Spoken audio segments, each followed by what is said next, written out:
Hello, everyone, and welcome to Gizo Talks United.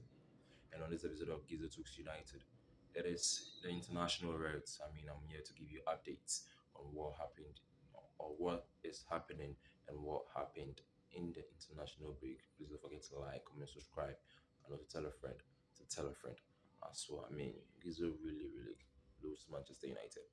And just as I said early on, international routes, like what's happening in the international games with Manchester United players involved. So let's start from Africa, where Ivory Coast facing Mozambique.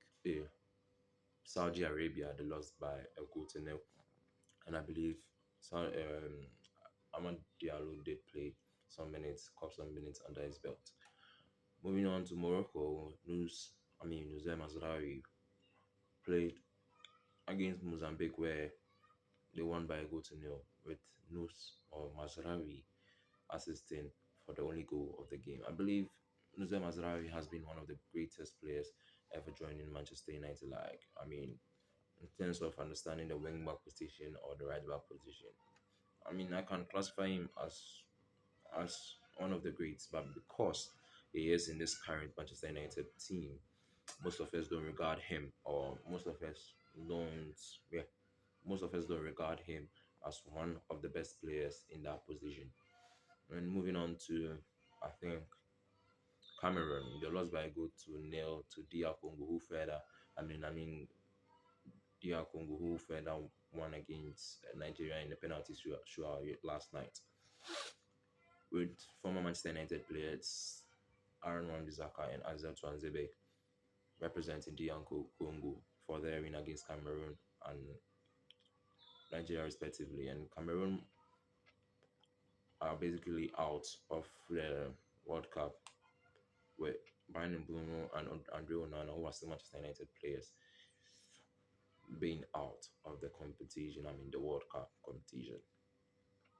Moving on to Europe, there are loads and loads of things to talk about. Where Matheus De Ligt not getting in even a single minute in the game they played against Poland and whatnot.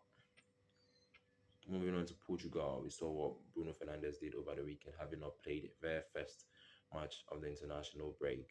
He went on to score an hat-trick in the game against Armenia yesterday afternoon, where Portugal won by 9 goals to nil. That was really impressive, with them cementing their qualification for the World Cup.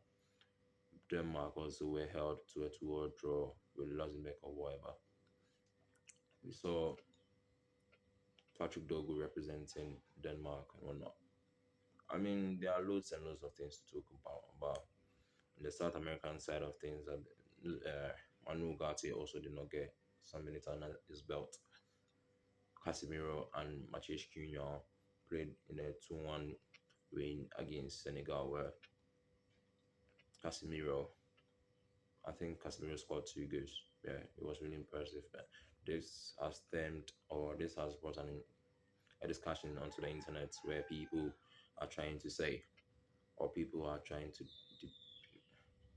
dispute the fact that Casemiro is finished, and in my opinion, he is not, because with what he has showed us this season, in Manchester United colours and whatnot, I believe he is a key player for us this season. There are loads and loads of international games coming up until this coming Wednesday, where I'll give you my preview of the game Manchester United will be playing against Everton next week Monday. Monday Night Football. Please don't forget to like, comment, subscribe, and also tell a friend to tell a friend as well. It's not just a football club, it's a flipping way of life. See you on the flipping next episode.